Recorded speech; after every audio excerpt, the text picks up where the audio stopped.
What's going on, everybody? My name is Jason. This is Redfish Bluefish. This is the channel where we examine art, nature, and science, and we do it through the lens of the aquarist. I apologize. I've been trying to go live for about the last, 10 minutes, and there have been all kinds of problems, technical problems on my side, connection issues. It's basically a problem between Streamlabs OBS and YouTube. So that's kind of what's going on. I really apologize that I had to create a whole nother stream. And you guys are probably just now getting notifications for it, and you guys were so dutifully waiting in the now dead stream that never really worked. Really sorry about that. So we won't do our intro and outro this live stream because we've been burning time trying to get this working. Anyway, guys, I'm gonna sit down. We're streaming directly from the YouTube application this time, which is not normally how I do things. So, really appreciate you guys piling in. Sorry I'm late. It was a real struggle getting things working on my side. Basically, Streamlabs OBS, as we call it, slobs, definitely they pushed out a recent update because things look way different than they did several days ago.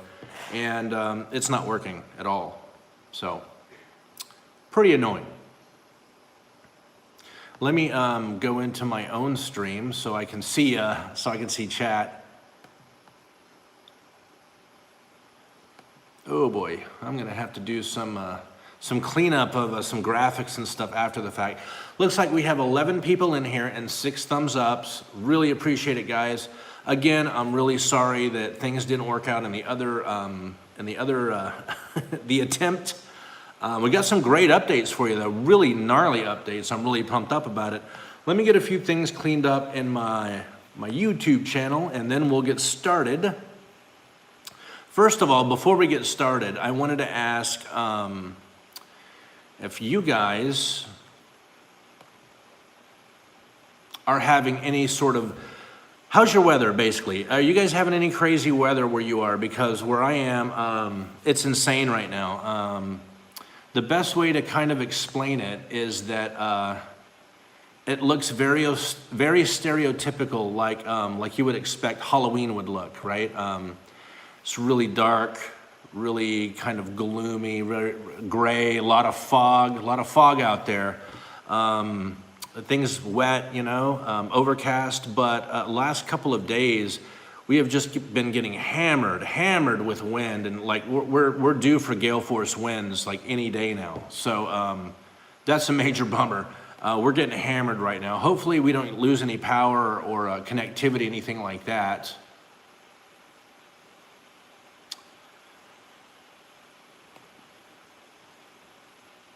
Bear with me a moment while I take care of the remnants of the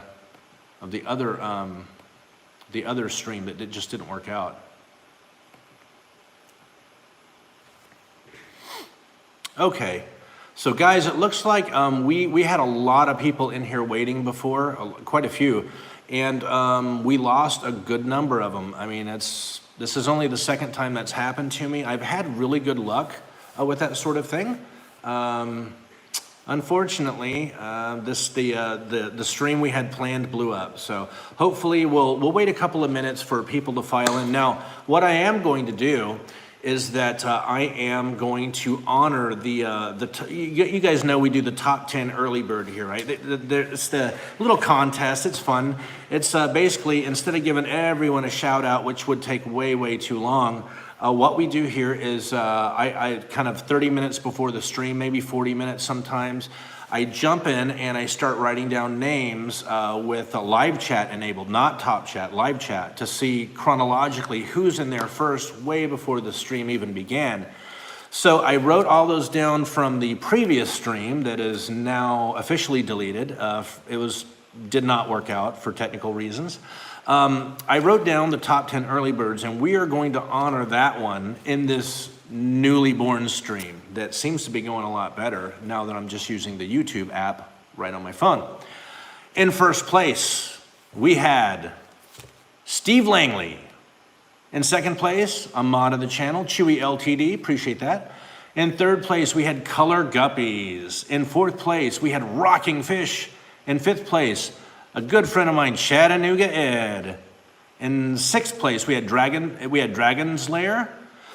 Excuse me. In 7th place, we had Colette S. In 8th place, DC Kyle.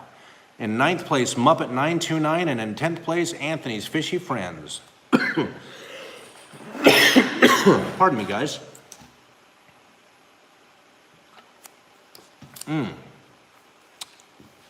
And we had a so close mention to throw out there. So close. Barely, almost 10th place, but barely 11th. Cichlids 23, another friend of mine. Guys, thank you so much for coming by and for putting up with the very late start and the technical difficulties. Looks like we have 38 people in here now and 21 thumbs ups. I really appreciate it. So anyway, we have been having some insanely crazy weather here. It'll be calm but kind of foggy and a really light mist, looking really gloomy, very Halloween-esque weather that we have going on here. And it just out of nowhere, just winds will come off the Puget Sound and just hammer us out of nowhere, and it create these crazy dust devils of these orange, yellow, and brown dying leaves, you know, because it's autumn, right? And it's pretty creepy. It's pretty insane out there right now. We're actually due for some full-on sustained gale force winds later this evening. So I'm not sure what time it's going to start, but if all of a sudden I disappear, the internet connection disappears, anything like that, that's why. So hopefully that's not the case. I'm gonna jump right into chat and see what we got going on here. Oh, gonna see if I missed anything. Yeah, Anthony's Fishy Friends. Yep, you made the top 10, my friend. As always, please use @redfishbluefish if you want to ask me any question. And historical disclaimer, I'm historically bad about missing things in chat. So please @redfishbluefish. Got a lot of great people in here. Awesome friends of mine. Awesome. Yes, Chewy LTD, that's correct. A blown stream, absolutely. Yeah, with Streamlabs OBS, you just, you log in and you select, yeah, here's my stream I set up days ago, connect, go live, and it went live. And when I switch over to the live stream, YouTube's not getting anything. So I did a reset of the key and all that stuff, and it worked for like, I don't know, 5 seconds and then blew up. So, awesome experience. So I'm just going down the chat, seeing if I missed anything. Looks like we have 49 in here now and 27 thumbs up. So guys, please remember to mash the thumbs up if you don't mind. It really does help out. And often I forget to say this. If you haven't subscribed to my channel, please consider doing so. And if you're going to be so awesome as subscribing to me, please remember that little bell icon. Click that, choose all updates, all those awesome updates will come to you when we're doing go lives and giveaways and cool contests, stuff like that. It looks like I'm pretty good on chat so far. Mostly people are, I think, talking to themselves. Oh, we just got a question here from Jackson Tax. Are you planning to have any blue or purple leopard guppies? I would like to. I would very much like to have some. Now, I haven't, I'm answering that question very shortly, Jackson Tax. I would really like to. Now, thank you for that question because it provides me with a perfect segue of going into, I have a few fish, not very many, but I got some really killer guppies in, and I'm gonna show you those guys in just a second. They're super rare, a very rare strain. I'm really happy to have those. I wish I had more than just 10 pair. I only have 10 pair of them, but they're quite incredible. Forgive me for all the coughing. I'm actually having a really killer heartburn episode right now. I get it like once every 2 or 3 months, but when I get it, it's really bad. So, let's walk on over. I'm gonna give you guys some more updates, but I wanted to give you a beautiful view of some of these killer guppies. Let me see if I can attract them up and make them think that they're gonna get some food. So, before I show you these guys, I get them from a really good breeder out east in the United States. I've mentioned it before. I'm not a big fan of importing guppies. If I ever import guppies, it's usually because I'm bringing them in a very small number and establishing a strain, and that's about it. And even then, that's rare. But I want to show you these really killer guppies. Like I said, I only have 10 pair. They just got here. They're not finished with quarantine, anything like that yet. But this is a strain that's only been around, I'd say, for about a year, maybe a year and a half. It is called the Red Iron Topaz Guppy. Check these guys out.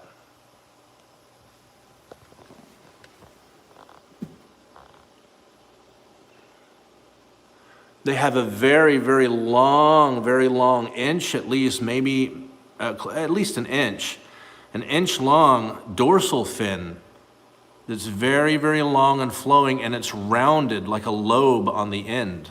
Now, forgive the lighting. The lighting is got some actinic in it. The lighting has some actinic lighting in it, actinic lights in it. So it makes everything look really blue and kind of cruddy. I'm sorry for that, but this is the Red Iron Topaz Guppy strain, extremely rare. They're called that because that long dorsal fin and obviously the rear half of their body, as well as their tail, is brilliantly red, like a red orange with a little gold mixed into it. Very, very beautiful. But I'm not sure if you can tell, their bodies are ice blue.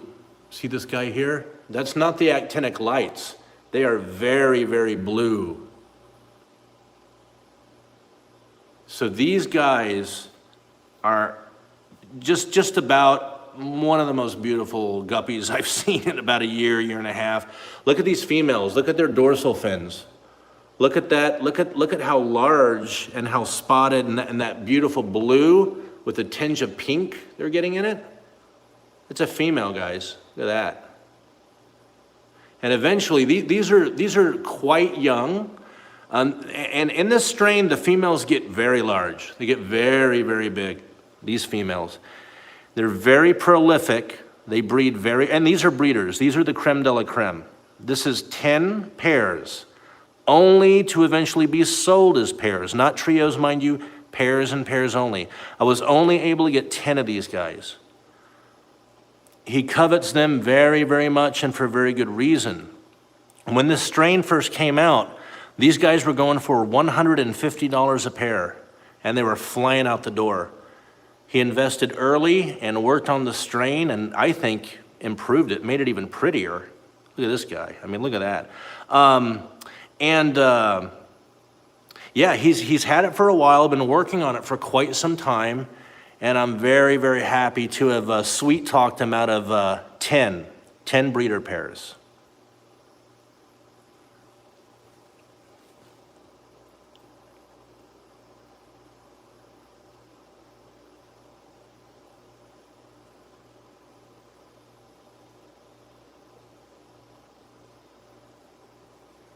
Man, that dorsal fin is just cheese.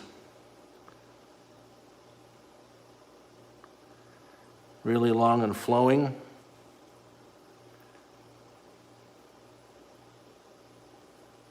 Very nice.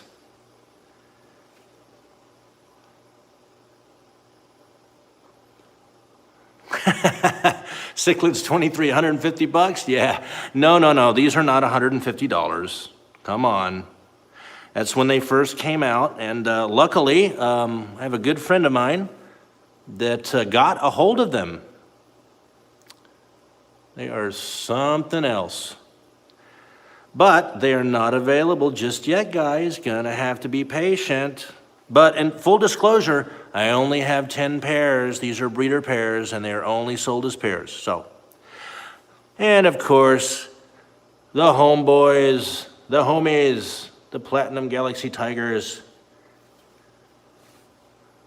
And then way back there is some red pencil fish. They're getting ready to sleep.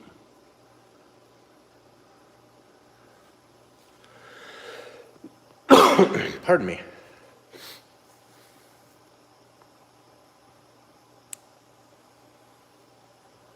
Okay, so that is a couple of things that I got in. I'm really, man, those guppies are killer, man. They are something else. It is not every day that you find someone with that strain knocking around. Go on ahead and look them up, guys. You won't find any source except for, I think, one out there for them, and they're quite pricey. They are the red iron topaz guppy. Really something else. Now, let me see if I have any questions. I see one right in front of me. DC Kyle asks, they look awesome. What is your QT process? When fish come in, will it be a few weeks before they are up for sale? No, not a few weeks. My QT process is pretty plain Jane. It's pretty bog standard, if you will, boilerplate. We can say that. Basically, it depends on where they're coming from. I don't bring animals in typically from Asia, East Asia, Southeast Asia. I typically don't. I am a European guy. Well, I'm not European, I'm American. But I like the European sources and the farms and the breeders, the way that they do things. I like their attention to detail. I like their, I'm just gonna say, their unnerving commitment to quality over quantity. I know I said it last time, probably the time before that. I am very, very, very much a quality over quantity guy. So with that said, to answer your question is a little sticky. What about my quarantine process? Well, first of all, I don't buy sick fish, full stop. So if you are a source that even has a mild reputation for sending out once in a while, you know, tiger barbs that are real sick or guppies that, you know, real wormy, we're done. I'm not gonna buy fish from you, full stop. So with that said, I'm very discerning about where I buy fish. And then beyond that, I do a 10-day QT because typically your standard course of treatment for medication, if you have to treat, is going to be 7 days. Sometimes a few days longer than that. Sometimes a few days shorter than that, depending on what you're treating with. But 10 days ish, to kind of 10 days to shoot for as a target is a very good amount of time to successfully treat a fish if they're ill and to observe them once you're finished with the treatment. Now, sometimes, depending on the situation, 10 days is not enough. So I hope that kind of answers your question. I guess what I'm trying to say is there's no formula for QT. Know where you're getting your fish from, observe them immediately. I mean, before you even take them out of the bag, check them out. How are they acting? What does the water look like? Is it smelly? Is there anything weird going on? And when you get them in your tank, even more so when you move them in. We're talking a really serious observation period. I mean, you really do need to not just acclimate fish and get them out of boxes and bags and get them into tanks slowly. You know, I'm not a flop and plop and drop person. That's not something that I've ever done and will never do.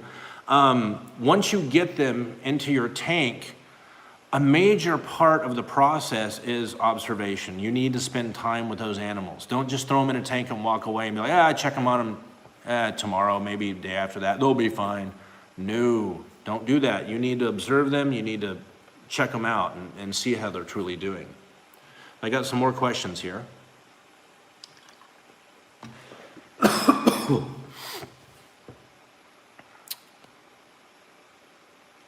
It looks like another question we have from Mridul Singh. Will you be considering a breeding project for the store? For example, will you be developing a specific line of any fish? I don't have any plans to develop specific lines of fish. There is definitely you're barking up the right alley for sure. I'm going to be doing some very interesting projects with some talented, gifted, local US-based breeders on certain fish because I'm very much about, as I said, you know, here we go again, quality over quantity. I don't get excited over quantity, you know. Every time, and I've been doing this a long time, every time you hear, you know, for only X amount of dollars, I can get you Y amount of Z, whatever it is, right? Some kind of fish. That has never, ever in the history of buying fish wholesale worked out well. Never. You'll get a whole lot of fish for less money, and you're gonna lose 40% of them, 50, maybe all of them. I've seen it time and time again. So I absolutely am very much a quality guy over quantity. And with that said, part of what I'm doing here is bringing fish in that are virtually impossible to get here for breeders, for serious aquarists. Jeff Chambers asks, are you treating all fish during QT or just observing? Just observing.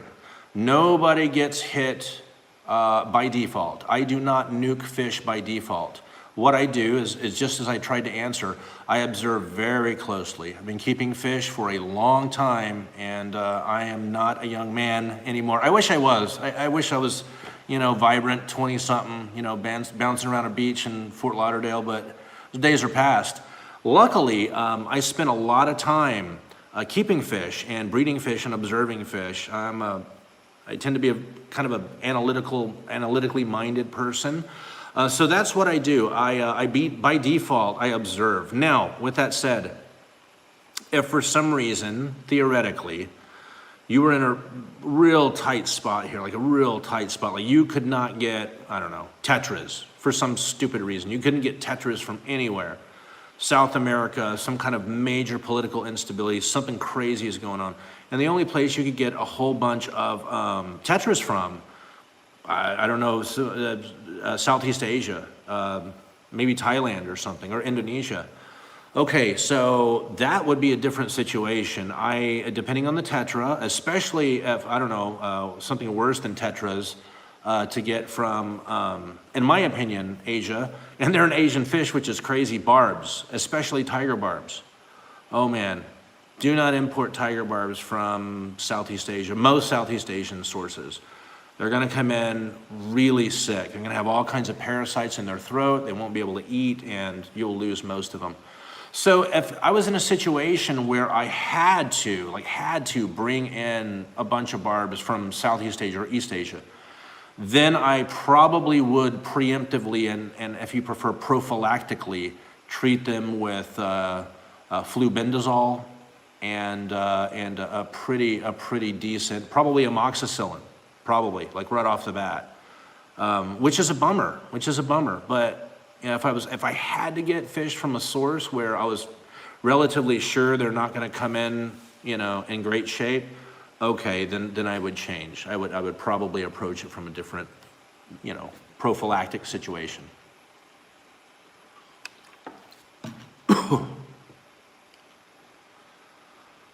Steve Langley asks, how do we build a bridge to Canada? I don't know. I'm gonna scroll up in chat now and see if I've missed anything. Now there, with that said, another good example is guppies, live bears, guppies, endlers, whatever.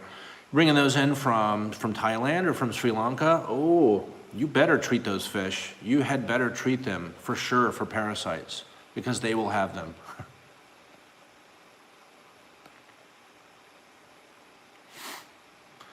Okay, I'm kind of getting up. Okay, I think I'm caught up with Jackson Tax's earlier comment, so that's good. So we got a lot of cool people in here. Hat Trick Farm, Sharon Miller, Danikin Aquatic, Sean OOTD, Cichlids 23. The list goes on and on. Tiffany White. So guys, anyway, okay, major update. We started talking about guppies. I showed you guppies. It's already 35 minutes past the hour. Again, I'm so sorry for the late start and the technical difficulties. I was like, what? Why won't you work, dude? Do that. You asked me to answer a question. I said, yes, this, start. And you said, okay, I started it. But you're lying. Why are you lying to me? Anyway, the major update, guys. Okay, so I had planned, honestly, on getting the shipment in from Europe either yesterday or the day before. That didn't happen at all. Sorry for all the coughing. I'm really having these heartburn issues. It's quite annoying. I didn't get it in. And I got word on, was it Friday? Yes, it was Friday. It was Friday, I'm sorry, yesterday morning, Thursday morning, that, Thursday afternoon. Gosh, I knew I would get it out sometime. That the fish are due in Wednesday next week. So they'll be coming in on a Lufthansa flight, of course, Germany, getting a bunch of German fish in, a bunch of Czech fish, some Polish, a lot of German, a lot of Czech. It will be coming in on Wednesday. You know, heaven's willing above, I will be saying many prayers. Anyway, so I'm really pumped up about that. We've got quite a large number of very exotic, very strange fish coming in, very strange varieties of common fish, in fact. It's going to be quite interesting. I'll give you guys, I hope I'm not lying here. It's either 9, I don't have any paperwork or anything in front of me.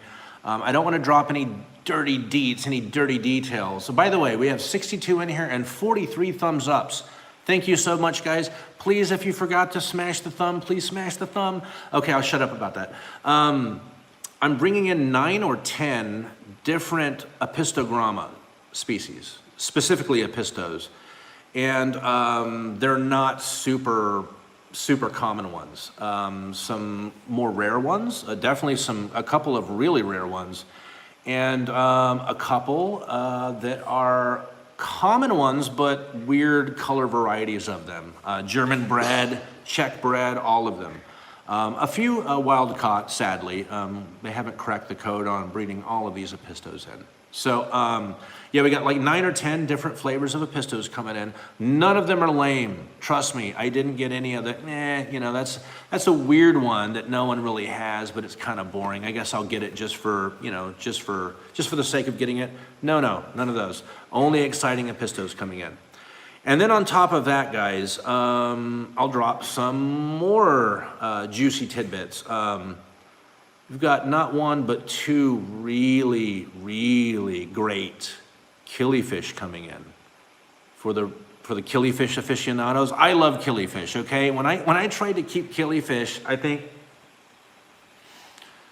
man, I was 15, maybe 16 or something. I had never really kept them before. And for whatever reason, I just had really bad luck. So I stayed away from them for quite some time. And I kind of got back into them for a while, and I was more patient. Basically, you can't force killifish.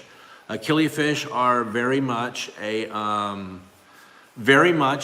fish that kind of does what it's wanting to do when it's going to do it. Oh, look at that, DC Kyle asking about blue gularis. Man, blue gularis would be gorgeous. And I started having some success with killifish, and I'm not so afraid of them anymore. But yeah, we have 2 really wonderful killifiches coming in, and they're not annuals, okay? I'll give you that much. They're not annuals. They'll live way more than a year, okay? So that should give you some information there, DC Kyle. Digging for juicy tidbits. I don't blame you at all. Okay, on top of that, one other, oh, we have a comment here from Alishan AS. No, there's no luck on the tilapia ruweti. I'm sorry about that, buddy. I actually reached out to everyone I could, and that's just not gonna happen. And I suspect it's because so many wild fish collecting activities are just not happening right now in so many different countries, Africa, South America. This pandemic issue has really slowed down operations, not just wild fish collecting, but captive breeding operations. It's just slowed everything way down. And where I see a major, not a complete seizing, but a major slowdown is fish collections, and particularly fish collections in Africa. Africa was doing okay kind of with this, but there's some pandemic issues going on there, and rightly so. A lot of governments are being very, very cautious. So I wish I had something better to tell you with that, Alishan AS. I will not forget you and your quest for the mythical tilapia rueti. I will keep my eyes out, my friend. Just shoot me an email once every 2 weeks and just harass me. I'll keep looking, buddy. Yes, they are absolutely stunning. They're that gold blue with the dots and just a really bizarre iridescence. They don't, I don't believe that they look really tilapia-like. Welcome, Father Fish. Thanks so much for coming by. So I'm going to go up. I think I may have missed a few questions.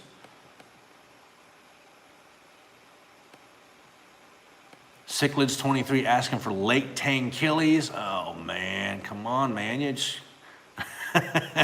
now don't go crazy on me, guys, and start throwing up your top 3 fish made out of unobtainium, made out of pure unobtainium. I can only do so much. But trust me when I say, when the ball drops next week, guys, next week, heavens above willing, and the list, the selection is made clear, it's going to be awesome. Let me go up and see if I've missed anything. Chattanooga Ed says, I'm Czech. Wow, that's awesome. That is awesome. Well, I am bringing in quite a number of Czech tank-bred fish, German tank-bred fish, and I was bringing in 1 or 2 Polish fish, but I may have swapped those out for German. I mean, the same fish, but instead of, I can't remember. I don't want to lie about the Polish thing. I may be bringing in 2 varieties of fish from Poland or not. I don't know. It's been a long week, and there are a lot of fish. Okay, I'll give you another hint. How many species of fish or specific varieties of fish do you think I'm bringing in? You know I have how many aquariums in here, right? Do I have a few other aquariums bumping around that I haven't told you about? Go on, let's do a little contest. Just throw a number up. Just how many species of fish do you think I'm bringing in this next time? Cichlids 23 says 23. Anthony says 36. These are really good guesses. Really good. Ed says 14. Dragonlair asking a question. Middle Eastern green angels. You'll have to see.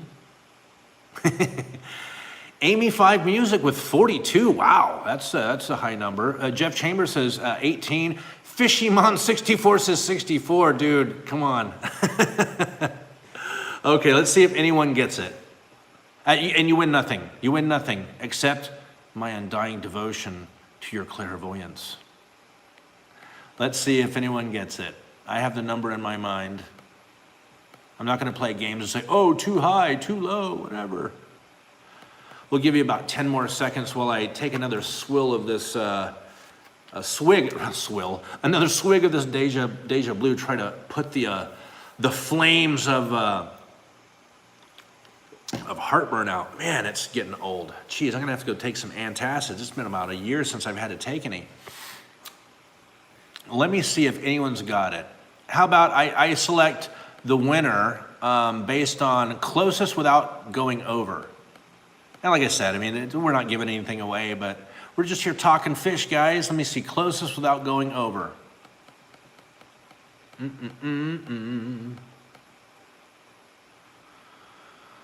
Jeffrey Watts is not bad. That's not bad, Jeffrey Watts. Could you be the winner? Let's see. Jeffrey Watts said 44. Lori Vanker said 50. Wow. 44, 50. I'm going to have to select a winner pretty soon because we're burning too much time on this. Come on, guys. If you haven't answered, I'll count to 10 one more time. 1, 2, 3, 4, 5, 6, 7, 8, 9, and 10. Look at the very end. Chevy Fish swoops in with the winner. Chevy Fish wins with 48 because I am bringing in 49 species of fish. Species and or varieties.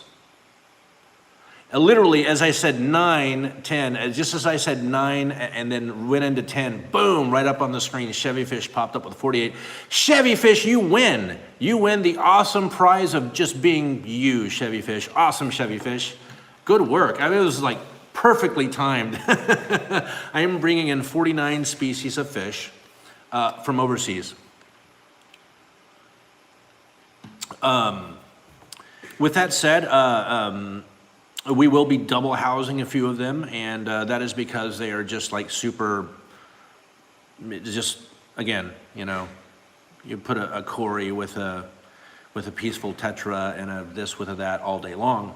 As long as you observe them. Like I said, that guys, that's key. I mean, well, really, again, I spoke too soon. Key is knowing your source and sticking with honest, good, healthy sources. That's it. And key to that, after that, first key is observation. If you're getting them from a good source that just doesn't send you sick, cruddy fish, observe them. Please observe them, and you will know soon. Look, this fish has been in 3 days. It's not a particularly timid fish.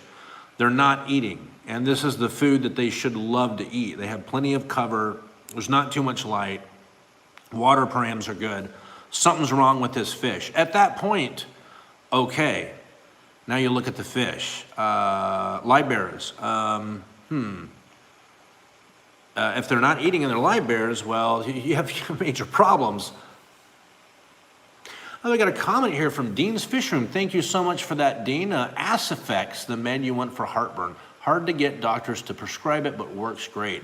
Awesome, I appreciate that. Yeah, I used to have, actually, you know what, a little truth time. I don't drink. I haven't drank for years now. But back when I drank, I was working for the government, military and all that stuff, high stress stuff. I drank. And when I was drinking, I really had problems with heartburn. And as soon as I quit, poof, gone. Tonight, for some reason, I'm just like, wow, what's going on here? You know, it just came out of nowhere. Anyways, enough of my heartburn. Thank you so much for that, though, Dean. Yes, Chevy Fish with the big win there. Chevy Fish. Now, you can see behind me, I still have, well, let's go over there. What the heck? Oh, there's the squeaky chair of doom. Every time I shift my big butt, it goes, rap. So, let me show you this. I had to scrape off all that paint from the 75 because I messed it up.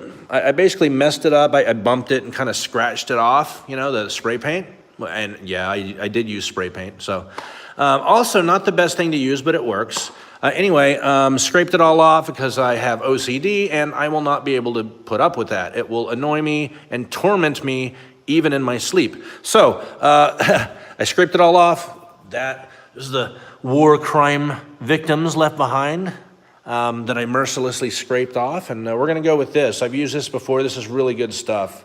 This is a flat black. And I'm going to do this tomorrow. I have no idea why this is here, but I'm going to do this tomorrow. And yeah, I've got my son and his buddy that lives across the street. They're over at the house right now having an awesome Xbox, you know, Roblox, Xbox, whatever it's called, sleepover night. They're having an awesome night playing all kinds of video games, eating pizza. We got them some pizzas and what have you. And they're having a great time. But tomorrow, both of them have expressed a great interest in coming over and helping old Redfish, Bluefish in the shop. So they're going to be coming over tomorrow, and I'm going to put the boys to work and you know, pay them a little illegal money under the table. No, I'm just kidding. Not illegal.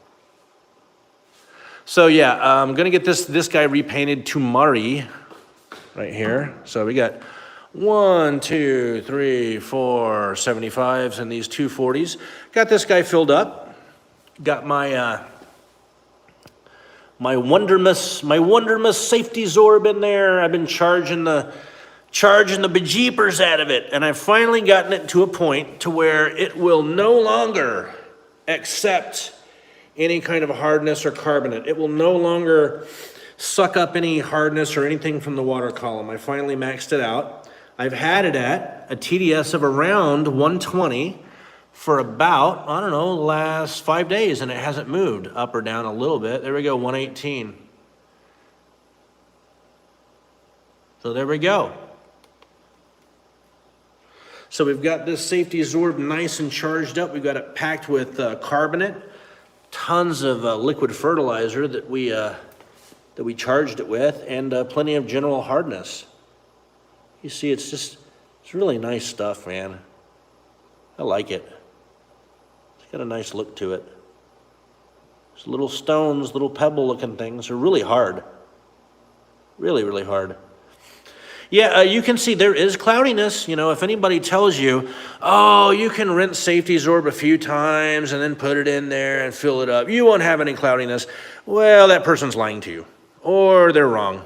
Maybe they're not lying, but they're definitely wrong. You will get cloudiness, and you need to drain it, drain it and just refill it again, maybe 2 times. And that cloudiness will go out of there, especially when you get your external hang-on back or your canister filtration working, because those, they polish your water pretty good compared to other types of filtration. But yeah, we got that done. Comment here I see on my phone from Million & Sons. How long have you been charging that particular batch of safety Zorb? About 2 weeks. About 2 weeks now. So, yeah, it's been going well. It's really easy to do. I mean, just fill it up with water, charge the heck out of it with, some kind of all-in-one fertilizer.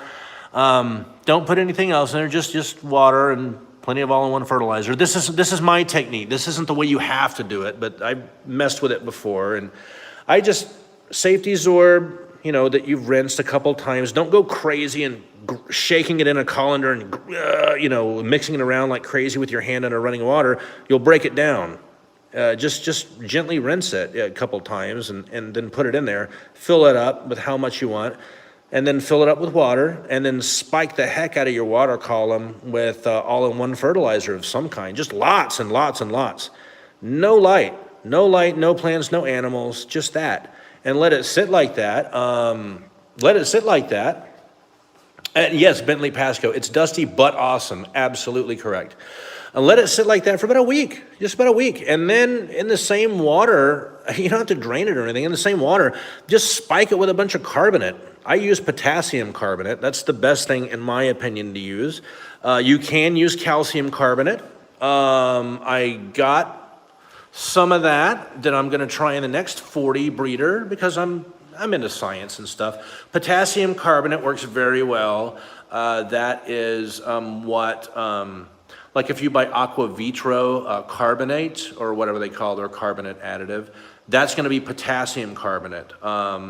You can also use, I don't recommend it for planted tanks really, you can use sodium bicarbonate, but again, sodium, plants aren't hugely crazy about sodium, not freshwater plants anyways.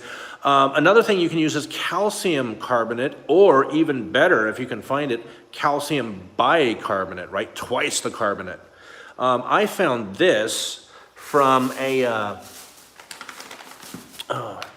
I don't remember, some online place, basically a brewery supply house. Excuse me. I found a big bag of this. Actually, 5 big bags of this. So obviously you can see that they supply wine and beer making supplies since 1970. Calcium carbonate, half a teaspoon per gallon before blah, blah, blah. It's for brewing, but this is just calcium carbonate. So you can use this as well. This is very, very good. Yeah, absolutely, Bentley. He should be a fan of that because it's very, very good. You can use any source of carbonate for this. I am not, again, I'm a plant guy, and I'm not a fan of baking soda. You can use it. Yes, many people have, and they claim that the sodium didn't have any detrimental effect. I'm not calling BS on that, but I have a hard time understanding how. So I'm going to recommend that if you do this, going ahead and really just add plenty of general hardness and potassium carbonate or calcium carbonate or even calcium bicarbonate. Plenty of it. In the same water that you've let fertilizer sit in, all-in-one fertilizer, for a good week. And then let the carbonate and the general hardness sit in there for a good another 5-7 days. And what will happen, yes, Jeff Chambers, you could absolutely use Nylock G GH booster, because that is what I used. In fact, I have a huge box of it. Yeah, sorry for the mess. So what all this is all GH and KH. It's like 8 gallons of it or something. I got tons in here. Yeah, absolutely you can, buddy. Send you some? No. Freight's really expensive right now, man. I'm just kidding. So, and basically you just, add your all-in-one fert, tons of it, no light, 1 week, let it sit. Add tons of general hardness, plenty of carbonate, whatever source. Again, I don't recommend sodium bicarbonate. Let it sit in there another week. Drain the water like heck. Fill it up with whatever normal plant water or aquarium water you use, and you should be good to go. The key is, what maxes this out and stops its mega absorption temporarily, mind you, right? Temporarily, which is great. It remains it remains capable of absorbing all kinds of nutrients and stuff as plants, the roots are in there and they're taking nutrients and carbonate even out, because they do use carbonate through the roots, believe it or not. As stuff's getting leached out of the soil by the plants, it's taking stuff in from the water column that you're adding, all-in-one ferts, carbonate, what have you. So it's a really fantastic fertilizer. It's just I'm sorry, not fertilizer, but substrate. Really fantastic stuff. So it's that easy. Just kind of pay attention to making sure that it's fully charged with fertilizer. That's where I like to start. Just put tons of all-in-one fert in it. And a week later, add plenty of general hardness, plenty of potassium carbonate, which is exactly what Nylock CG or Nylock G, is made. That's what the only component of their KH booster apart from water is. It's pure potassium carbonate and water. So that's all you got to do, and just let it sit for another week and let it just draw in everything it can. And then actually that water's been in there for, like I say, knocking on the door to 2 weeks. It's getting totally drained tomorrow and filled up with regular water. We're not going to worry about charging it anymore. It's charged up already. So let me go back and, man, I got a lot of questions here. Holy smokes, and we're already at the hour pretty much. Jeffrey Watts asked, how do you like those lights with the built-in digital timers? If it weren't for the actinic lights that are built in, like the blue lights on them are not just blue, they're actinic. If it weren't for that, I love them. But unfortunately, it's actually actinic blue. Which makes filming stuff in them really difficult because actinic light just overdrives your camera. It's a bummer. Amy 5 Music with a question. Can you do that in a bucket, assuming charging the safety absorb? Absolutely. You could use a bucket. You could use those, like big bins. You could use whatever holds water and doesn't leak. You could fill your boots with it, your galoshes with it, and charge them in those. Although that could be weird. Your neighbors might talk.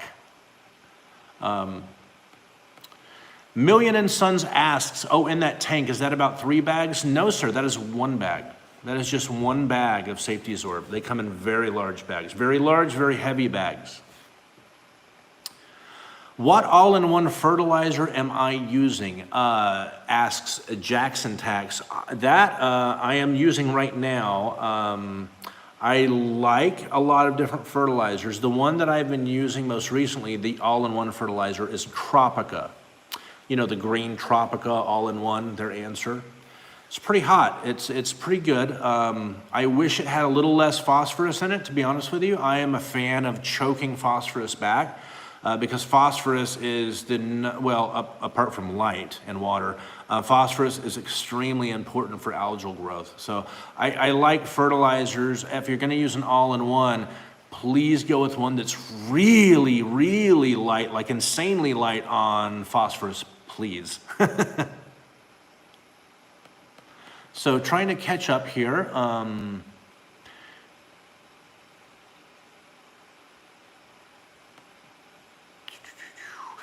Million and Sons with another question.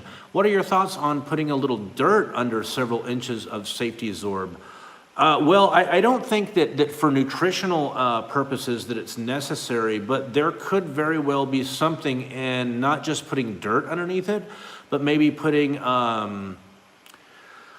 something like Eco-Complete underneath it, or even mixing a little bit into it, because Eco-Complete comes with plenty of established bacteria, that sort of thing. I could see a lot of value in doing that. And now in terms of putting actual dirt underneath it, actually I wouldn't recommend that simply because with dirt, actual dirt, like assuming organic soil of some kind that's safe for aquariums, anytime you uproot anything from the safety zorb with dirt underneath it, you're going to really be asking for that loose dirt to just come out and just pop up in your water column like crazy. Because safety zorb is actually pretty light. Now it's not as light as fluval stratum. That's really light. That's like, was this made out of styrofoam or something? It's not that light, but it is light, and I fear that it would not cap true dirt very well, to be honest with you, because I've been playing with it and feeling how heavy it is. I don't know if it would work so hot, to be honest with you, my friend. Chewy LTD, it was you phoning me earlier. Okay, well, my phone rang for like 2 seconds and then poop, missed call. So welcome to living on remote but beautiful Whidbey Island. Absolutely, Million and Sons, you're very welcome. And again, if I missed anyone's comments or questions, please forgive me. Here's another question from Million and Sons. Building a few racks for 24 aquariums, do you have any tips that saved you some trouble? Yes, absolutely. Do not get anything but really good quality lumber when you're buying lumber. Pay special attention to it. Look at the ends of each long piece of lumber. Look down the piece of lumber. Can you hold it up, and how you hold it up and look down it lengthwise to make sure it's not warped. All of that stuff. Spend money on good quality lumber. Don't get crap lumber, scrap lumber, however you want to say it. That is my best and only advice. My second best, hopefully helpful advice: take your time building it. Don't rush yourself. If you measure a piece of wood to cut, measure it super carefully. Take your time right before you mark the wood, and then right before you cut it, measure it again.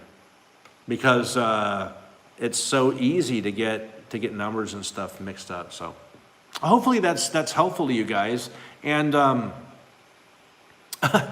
another comment, another question here from Greg Gall asks, what if you have hard water? Do you still need to add carbonate? Okay, so first of all, if you have hard water, if we were talking about tap water here, I can pretty much, well, not totally promise you, but guess that if you have hard water coming out of your tap, you have carbonate.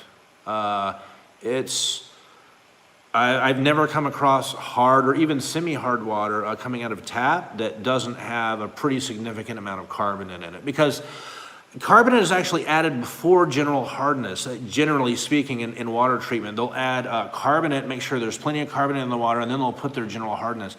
That is because if you add general hardness first before carbonate, remember carbonate is your buffer. If you have really, really soft water, you throw a whole bunch of general hardness in there with no carbonate at all, your pH, it's going to shoot way up. It's much better to throw your carbonate, your buffer, in there first, and then an appropriate amount of general hardness. So for that reason, it's very rare to run into really hard water out of a tap with like a KH of 1. It's just not going to happen. You don't see it. So My answer is no. If you have plenty of hard water coming out of your tap, you are probably not going to need to worry about carbonate at all. You probably have more than enough carbonate. It looks like we have, sorry, perhaps that, wow, okay. My mouse isn't working, nice. Maybe one more comment? Dragonlair asked, how about capping safety Zorb with sand? Yeah, I suppose you could do that. Sure, I can see that. I can see that working.